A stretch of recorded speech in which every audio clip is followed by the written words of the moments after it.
人生行呢條路，最終嘅追求就係要活出自己嘅獨特風采，同其他人有所分別。呢個正係我哋中華兒女骨子入邊嘅信念。如果唔係為咗呢一份與眾不同，咁拼搏奮鬥又有咩意義呢？我哋成日掛喺口邊話人人平等，但係實際上真正做得到嘅人真係少之又少。做人最緊要嘅就係要先確立自己嘅人生準則。如果唔係嘅話，呢世人無論做人定做事都會問題多多。不過一個人喺30歲之前，最好唔好急住定啲咩原則，因為時機未夠成熟。就好似一個10幾歲嘅細路話自己有原則咁，呢啲原則能夠有幾多分量呢？一個人如果冇經過充分嘅人生歷練，就喺30歲嗰陣匆忙確立原則，未免太過幼稚。應該用10年嘅光陰去摸索嘗試，檢驗呢啲原則係咪經得起考驗。所以古人話40而不惑，到咗40歲就唔應該再猶豫不決啦。如果到咗40歲仲喺度搖擺不定，咁呢一生恐怕就要虛度啦。而到咗50歲，你就會明白一個道理，只管全力以赴，其他嘅都唔使過分在意，因為最終嘅結果並唔係由你嚟決定，而係由天意嚟安排。你能夠決定嘅只係自己係咪努力，但係無法左右係咪成功。唔好過於狂妄自大，道理就係咁簡單。有啲人就係唔信呢個邪，結果害嘅係自己，又能夠傷害得到邊個呢？基層員工傷害唔到你，真正嘅威脅往往嚟自高層幹部，呢個係你必須明白嘅第一個道理。易經呢部經典用8個字就能夠概括完整，前4個字大家容易理解，叫做無所不包。佢確實包羅萬象，無論係天文地理定係現代科學，包括最新嘅電腦技術，都係易經智慧嘅運用。呢個係全世界公認嘅，並唔係我哋自己往面上貼金。但係後面4個字唔知道你有咩感受，就係不知所云。如果你將佢當作笑話嚟睇，就要提高警覺啦，因為呢個會害咗你自己。正係因為佢不知所云，所以先能夠無所不包。當一個人將話講得過於絕對嘅時候，佢就已經走向咗錯誤。直到好晚，西方嘅愛因斯坦先發現呢個道理，一切都係相對嘅。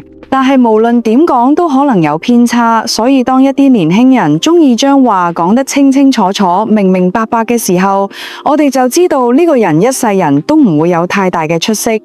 我希望各位將不知所云當作一件嚴肅嘅事情嚟思考，咁樣你先係一個有思想嘅人。易經呢部書呢，有3個重要嘅含義，第一個叫做簡易。如果你覺得事情仲好複雜，說明你冇理出頭緒，冇揸住要領。咁一旦你理出頭緒，拉住要領，你會發現原來就係咁簡單。各位有冇呢樣嘅經歷？當你唔識一門學問嘅時候，覺得佢真係好難，但係當你掌握咗之後，你會感嘆原來咁易咁簡單。當你仲覺得好難好複雜嘅時候，要提醒自己係冇捉到竅門。當你捉到竅門嘅時候，你會發現原來世界上嘅事情都好簡單。第二個係不易，第3個係變易。呢2個概念係矛盾嘅，不易就好難變易，變易就唔太可能不易。但係我哋一方面講不易，一方面講變易，最後捉住咗呢個核心。有一個概念叫做常，一個叫做變。只識得變而唔識得常嘅人，最後嘅結果係兇險嘅。所以大家唔好以為學到咗美國嗰套權變理論就好得意，問題仲喺後頭，而且會越嚟越嚴重。呢3個概念最後用一句話就講完咗。老子話簡易嘅叫做道，不易嘅叫做陽，變易嘅叫做陰。所以一陰一陽之謂道，一句話就概括咗一切。真正識得管理嘅人就係呢一句話而依，一陰一陽之謂道。各位越有經驗，越將經驗綜合整理，天下事就係咁一句話，全部包括喺入面。你今次要唔要投資？只有2個答案，要或者唔要。難就難喺到底係要定係唔要，呢個叫決策。但係有邊位總裁會馬上話要或者馬上話唔要嘅呢？大概冇。所以如果揾唔到管理嘅道，你就會好忙，可能忙一世。你一旦上咗道，就會好悠閒。中國人本來就好悠閒，因為你可以用一套方法應對一世人，一切都逃唔出你嘅掌握。我哋今日嘅口號叫做以人為本。好可惜，我哋把口都喺度講以人為本，實際上都喺度用西方嗰套嘢。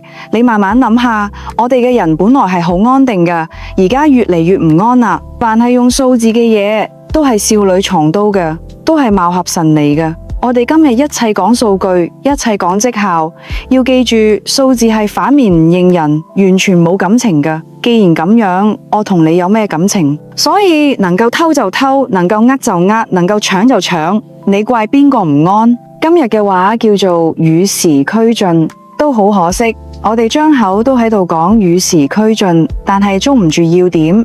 中國人5000年嚟好放心啖去學外國嘅嘢，而唔會害咗自己，因為我哋有經。而家嘅人一學外國就完全變成外國人，因為你冇經。而家中國人冇經啦，一學就完啦。你睇一個人喺加拿大住咗3年之後返嚟，呢個唔習慣，嗰個唔習慣，咁你仲似唔似中國人啊？你係喺度同自己過唔去。中國人冇經，冇經就係冇根。冇根本，一到日本就學日本人，一到德國就變德國人，咁就叫做數典忘祖。用難聽嘅話講就叫漢奸，到處都係漢奸。中國犀利就係有經有權，你再點變，萬變不離其宗，佢唔在乎。我到印度用手捉嘢食，我唔在乎，但係返嚟我仲係用筷子。我喺美國用刀叉，但係返中國嚟我仲係用筷子。你識講幾句英文有咩犀利？冇咩犀利啦，就係經權之道冇把握住，與時俱進係唔能夠忘本，先叫與時俱進。3個字將我哋害慘咗。現代化，咩叫現代化？3個字國際化，咩叫國際化？通通唔識，害死自己都害死人，尤其係子孫最可憐。要記住今日叫咩和諧社會。我哋當前嘅中國就係以人為本，與時俱進，和諧社會就喺度講經權理論。成日話我哋冇管理，要講嘅係經權理論、經權之道。一個人有所變，有所不變，既能夠變，都能夠不變，呢個先犀利。你一直變變變，變到最後冇根本，唔變唔變，唔變到最後係死路一條。咩叫經啊？經就係我哋成日講嘅家家有本難念嘅經，每個家庭都有唔同嘅經。你到美國去睇，美國係一個多元化嘅社會，因為美國冇自己嘅種族，冇自己嘅文化，都係外來嘅，所以美國好着急，一直想將美國嘅文化融合埋一齊，最後冇辦法，佢哋已經宣布冇辦法，因為佢冇基因。你睇猶太人走到美國200年，佢仲係猶太人，但係猶太人到咗中國，猶太人就唔見咗，通通變成中國人。你從呢個事實去了解，當年猶太被滅國嘅時候，猶太人向全世界流散逃亡，逃到德國永遠係猶太人，逃到法國永遠係猶太人，全世界嘅猶太人永遠係猶太人。只有當年行到中國嘅猶太人都認為自己係中國人，唔係猶太人。特別係廣州同上海呢2個地方，猶太人嚟得最多，中國人犀利就喺呢度。所以喺呢種情況下，我哋要清楚，佢哋一定要有一個共識。咩叫做共識？就係如果每個人諗法唔同，呢間公司就4分5裂。你睇老總一個諗法，副總又一個諗法，經理又一種諗法，咁你呢間公司成咩公司？所以大家馬上可以知道，社會可以多元化，公司唔可以多元化，一定要一元化。中國人對睇得見嘅嘢一啲都唔在乎，就俾佢去變啦。中國人比較在乎嘅係嗰個睇唔見嘅部分，我哋只要睇唔見嘅部分唔變就夠啦。所以你睇中國人到底係趕時髦定係好保守？呢個冇一個外國人睇得明。中國人睇得見嘅部分係完全趕時髦。你睇我哋起嘅樓，每年都唔一樣，建材唔一樣，形式唔一樣，咩都唔一樣。但係我話你知，我哋睇唔見嘅部分係天底下最保守嘅。第一個孝順父母，大概冇人變咗。你再點變，天底下就中國人最孝順父母，呢個好奇怪。你總覺得唔孝順父母，心入邊就好唔安，都冇邊個教你嘅。我哋日頭可能唔憑良心，但係夜晚好憑良心，呢個冇改變。半夜三更都話咁樣唔啱，聽日開始好好做人，第二日忘記咗，冇改變。我可以舉出好多中國人完全冇改變嘅事情，只係我哋而家唔了解自己啫。做一個人最緊要嘅就係了解自己。我哋而家大部分人過嘅日子係好空虛嘅，係完全唔知道自己喺度做緊咩嘅，呢個係好可憐嘅。我每日食早餐，服務人員第一句話問我飲咖啡定飲茶，只有我大聲講都唔要。你咬緊牙關飲咖啡，你係假愛國人，你唔係真愛國人。咁人哋見到你會睇得起你咩？我都唔信睇得起你，因為你唔敢面對自己，你唔敢勇敢淡做你自己，你唔敢係因為你對中國嘅事情唔了解，就係唔能夠變嘅嘢，一變就亂晒套，就唔上道，就行上偏道。中國人有句好難聽嘅話叫做離經叛道，離開嗰個經就違背咗道，冇一個人有好結果。權係咩？權就係權宜應變嘅意思，我哋為咗適應當前嘅時空，唔得不做出一啲改變。我希望各位特別重視咩叫做唔得不，俾一個人要變係唔得已嘅變。我問你，一切都好好咧，你做咩要變啊？我哋而家受西方影響，就係再好都要變，反正變就係啱嘅。變到最後自己窮途末路，無路可走。你睇呢個手提電腦就係變到最後大家血本無歸，啱啱做出嚟就變，變到最後賣唔出去，跟住價格競爭，最後同歸於盡。而家行行業業都好辛苦，就係你變得太快，自己害死自己。你睇以前做衫嘅幾愉快，永遠係藍色嘅，你要買就買，唔買拉倒，大家乖乖就買咗。而家呢種顏色唔靚，嗰種顏色唔靚，搞到咩顏色都有，最後都賣唔出去。一切嘅道理要配合時空，唔係變而係調整。我希望各位將變同埋調整稍微做個分別。我哋要根據原來嘅原則嚟做調整，而唔係變。時間或者空間一改變，我哋嘅道就開始要調整。呢句話叫做因時制宜。當呢條高速公路出咗毛病嘅時候，我哋會做一個臨時嘅道路俾你通用。當一條橋俾人炸毀嘅時候，我哋會將好多船連接埋一齊，變成一個便橋。但係嗰個係臨時嘅，等本橋修好之後，嗰個又要拆咗佢啦。根本永遠係要照顧嘅，權係一時應急嘅，而唔係變就係好，同今日嘅觀念係唔一樣嘅。人事地物時常喺度改變，所以管理嘅措施都時時喺度調整。有一句說話，大家一聽就會好嬲，叫做以不變應萬變。我唔知道你聽到以不變應萬變有咩感想？因為今日所有教授都喺度鬧以不變應萬變係害死中國人嘅，因為佢唔識。我希望各位了解，越唔識嘅人講嘢越大聲，以不變應萬變係天底下最犀利嘅最高智慧，因為經係唔變嘅，權係萬變嘅，用唔變嘅原則嚟因應萬變嘅現象。但係我哋而家好鍾意問啱唔啱，你就大鑊啦。中國人嘅聰明就表現喺一切嘅道理都要配合時空嚟論斷。你睇喺深圳，而家你就唔可以着太多，如果唔係你會好熱。但係你而家到咗北京，你就要着多啲，如果唔係你會感冒。佢係變動嘅，佢係相對嘅，佢唔係絕對嘅。所以中國嘅父母最簡單，細路要出去唔講任何嘢，只係話小心啲，永遠啱。你同細路講出門小心啲，結果佢撞到電燈柱，叫你小心唔小心；錢唔見咗，叫你小心唔小心。佢無所不包，不知所云，所以永遠係啱嘅。知道得越多嘅人，越知道你好難講得清楚。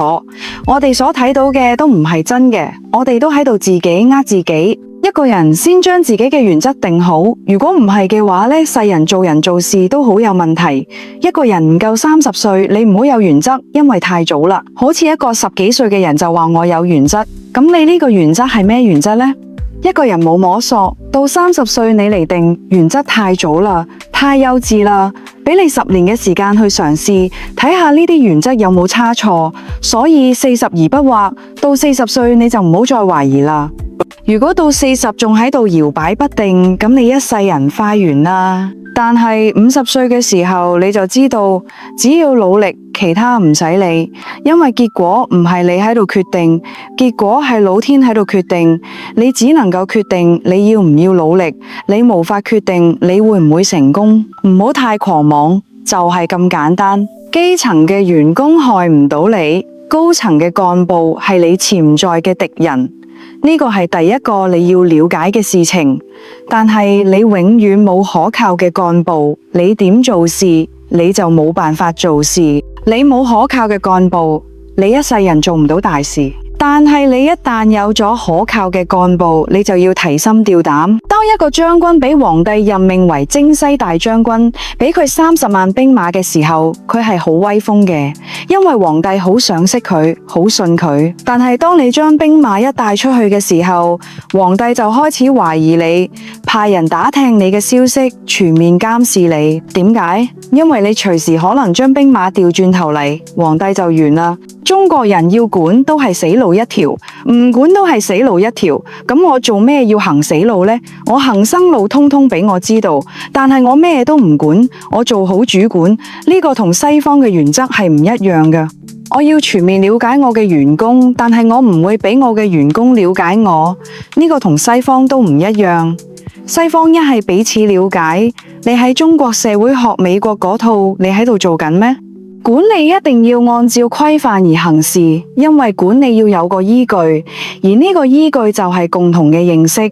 所以你睇我哋中國人犀利，明明係自己嘅意見，企起身講，我哋大家一致認為，人哋以為你後面真係有一班人呢。呢個就係識講嘢同唔識講嘢嘅分別。喺變動嘅環境當中，常數係越嚟越重要嘅，因為一切都喺度變。咁你點算？你一定要有唔變嘅原則，唔管你點變，我就係呢個樣。慢慢我嘅信用就起嚟啦。呢個就係你嘅企業文化啦。你做咩要同人哋一樣呢？同人哋一樣，大家都賺唔到錢。環境越變動，你越需要有常數。呢個叫做變中之常。有特色，你永遠唔使驚競爭。你自己冇特色，你都競爭唔到人哋。管理嘅原則有個總原則叫做安人，永遠唔可以變。員工唔安，你呢間公司能夠撐幾耐？佢好快就走咗啦。所以我發現而家有好多老總成日同佢嘅幹部員工講嘅話，你哋如果唔好好做，公司係會垮嘅。我覺得你講呢啲嘢做咩？佢第2日就走咗啦，冇一個員工會同你共患難噶。你少做呢種打算啦。憂患意識係高階層嘅事情，唔係員工嘅事情。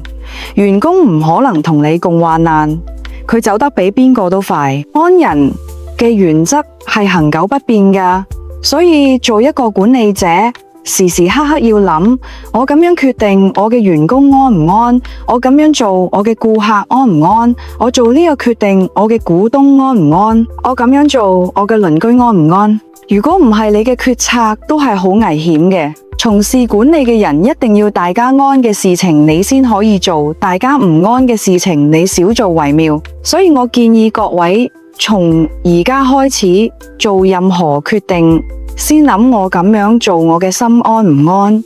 我咁樣處理對方嘅心安唔安？咁樣一嚟，大家都安就可以啦。安人嘅權要隨時變動，所以權就係隨時變動。安人嘅原則唔可以變，但係安人嘅方法係成日要變嘅。有錢有有錢嘅安人方法，冇錢有冇錢嘅安人方法。緊急有緊急嘅安人方法，時間會改變一切，所以每一個人都要合理淡調整，時時處處都喺度變，但係基本原則唔可以變，咁樣就清楚啦。安人嘅權係咩？就係如果我唔調整，佢會安咩？如果佢唔安，我要點調整呢？我咁樣調整嘅效果會點樣？你咁樣就啱啦。你唔好諗其他嘅，你成日諗咁樣我先能夠賺錢，最後你係賺唔到錢嘅，因為人唔安，就算真係賺到錢都係留唔住嘅。西方人中意變，變到最後人類無路可走，變到大家唔安，嗰個叫做為變而變，就叫亂變。但係你越變越唔安，你就係離經叛道。你要越變大家越安，你就係合理應變，就差咁少少啫。但係你要花一番心思，而唔係話變就變。每一個人都唔可以一成不變，都要學識持經達變。但係我哋要提醒各位，變係好危險嘅事情，有時候唔變仲好，一變就天下大亂。因此，咩叫持經達變？